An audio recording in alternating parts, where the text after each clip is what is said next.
わーおータンタンタンタンタンタン、ここです。ちゃんちゃんちゃんちゃん、このランちゃんが見れるんですか？今回は推しカメラの時間ですということで、石井蘭ちゃんのこちら東京ガール見ていきたいと思います。収録ボタンを4、著作権の関係あるので音をこちらで聞かせていただいてというところになりますのでご了承くださいませ。それでは行ってみましょう。レッツラングッズ。もうすごいわですね。表情素敵。シルエットの美しさですね。うわー、やばー。私はやはり笑顔が見れるところがちょっと感動しちゃいますね。プリティマックス。わー。おー。そろそろあの時間が来るわけですね。やばー。わー。いやー。すごい。完璧。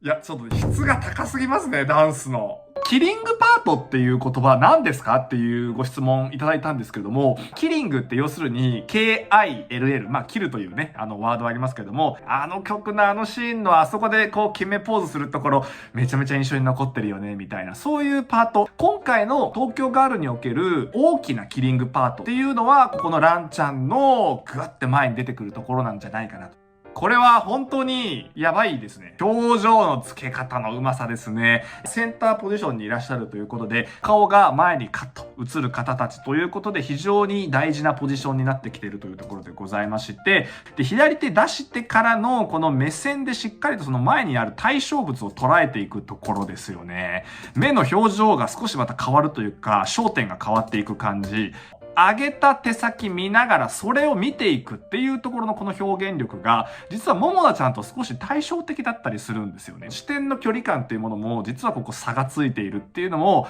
非常に巧妙だなというふうに思ったところでございます。左の肩にちょっと顔をこう沿わせていくようなポーズを取ることによって優雅さだったりとか美しさ、ビューティーみたいなものがよりこう見えてくるかなと。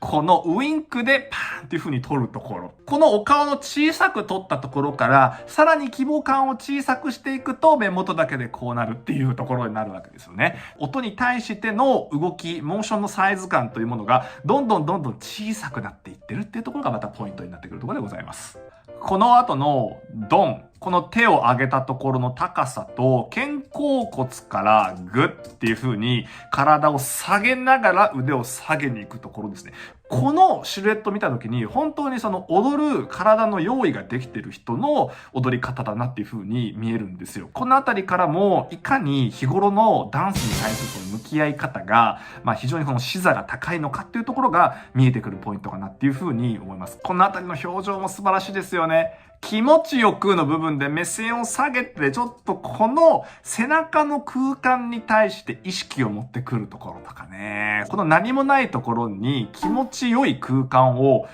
作ったんですよね。ここね、って言っちゃったんだけど。ポージングについても、ランちゃんのシルエット皆さん見てて綺麗だなってやっぱり思うじゃないですか。なんでかっていうと、このお体ですね、上半身に対して肘の位置が遠いんですよ。肘って体に近いじゃないですか。近い状態がニュートラルというか、意識してやらないと難しいんですね。手足が長いのはもちろんそうなんですけれども、その手足の長さを活かすためにどういう風に、ポージングを取っていったらいいのかっていう意識がやっぱり取れてるので、こういうシルエットになるっていうところなので、まぐれじゃないんですよね。このあたりもね。ポイントはやっぱり笑顔かなという風に見ていて感じたところがあります。可愛らしさもそうですし、キューティクルなところもそうですし、少しこう、なんですね、儚さみたいなものもあるよねっていう表情から読み取れるその感情の部分というものがもっともっと鮮やかに見えてきたなっていうところが今回ポイントかなという風に思いまして、前回の一番最初のクラス分けテストの時のパフォーマンスはダンスが先行してた部分がもしかしたらあったのかもしれないですよね。ダンスすっごいレベル高かったんですけど、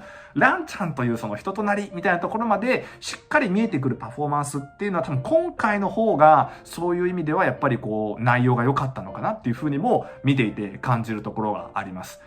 色とりのところのこの手首の90度とか、止めていけばいくほど質感すんごくやっぱりシルエット高いんですけれども、お顔にね、フォーカスいきますよね。タンタンタンタンタンタン、ここです。ちゃんちゃんちゃんちゃん、このランちゃんが見れるんですかっていうところがまたポイントですよね。